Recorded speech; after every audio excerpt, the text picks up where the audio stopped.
Бірінші жаттығу: белдікті киеміз, қол тежегішін түсіреміз және сол жақ бұрылыс шырағын қосып, тоқта сызығынан өтесіздер. Екінші жаттығуыңыз жаяу жүргіншілер өтпесінен өту. Бұл жаттығуда сіздер тоқта сызығының алдында тоқтайсыздар. 3 секунд тосып, қайтадан жүрістеріңізді жалғастырасыздар. Сіздер тоқта сызығынан аз кетпеу керексіздер және 1 метр алыс тоқтамау керексіздер. Үшінші жаттығуымыз реттелетін қиылыстан өту.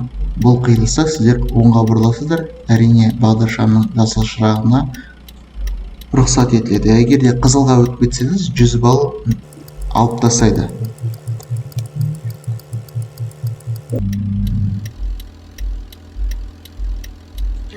Және де әр бұрылыста бұрылыс шырағын қосуға ұмытпаймыз.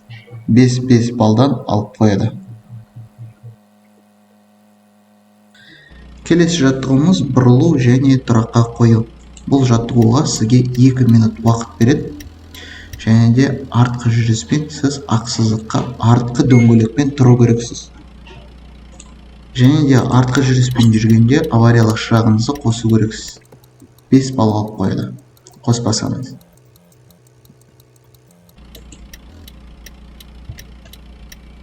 Зачтено.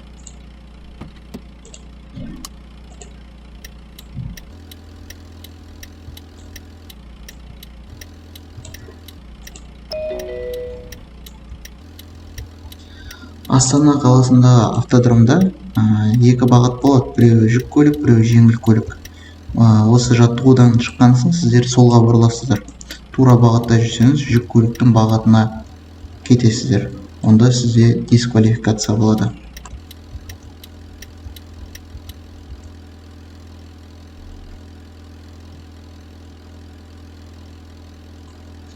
Келесі жаттығу 90 градусқа бұрылу. Бұл жаттығуда сіздер қара сызықтарға тимеу керексіздер. Тисеңіздер 20 балдан алып қояды.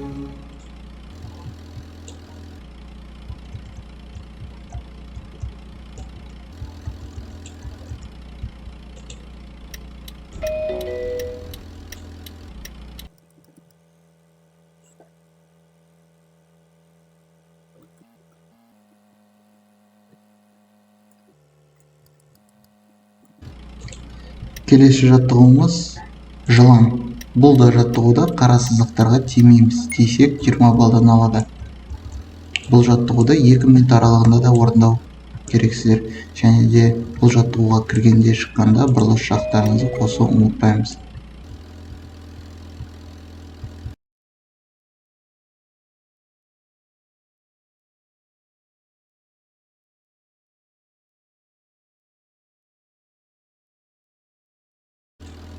Келесі қиын жаттығудың бірі артқы жүріспен параллель қою.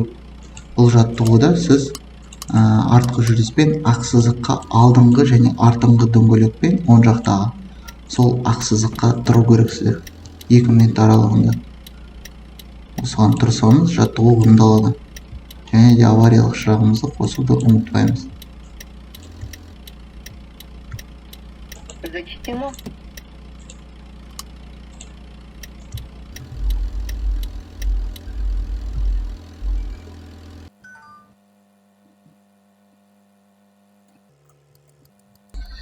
Келесі жаттығу авариялық аялдау. Бұл жаттығуда көліктің ішінде дыбыстық сигнал пайда болады. Сіздер авариялық шырақтарыңызды қосып, тежегішті басу керексіздер. Және дыбыстық сигнал өшкенде авариялық шырақтарыңызды өшіріп, жүрістеріңізді жалғастырасыздар. Келесі жаттығу реттелмейтін темір жол өтпесінен өту. Бұл жаттығуда тоқта сызығының бойымен тоқтайсыздар және 3 секунд тосып, жүрістеріңізді жалғастырасыздар.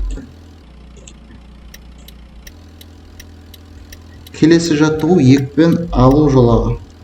Бұл жолақта сіз жылдамдығыңызды көтеру керексіз.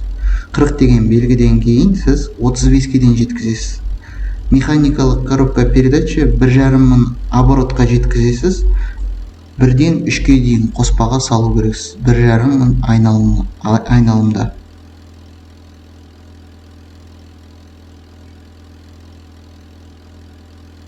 Келесі жаттығуымыз аялдау және өрге қарай орыннан қозғалу. Бұл жаттығуда тоқта сызығының бойымен тоқтайсыздар. Ең басты мақсат 3 секунд тосасыз, сосын жүрісіңізді жалғастырасыз.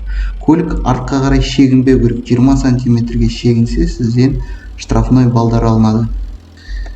Ең ақырғы жаттығуымыз ол мәре. Ол жаттығуымызды аяқтаймыз. Аяқтағанда біз бұрылыс жағын оңға қосамыз. Сонда достар, бастағанда солға қосамыз, аяқтағанда оңға қосасыздар. Тыңдағандарыңызға рахмет. Тіркеліңіздер және лайкты басып комментарий жазуды ұмытпаңыз достар.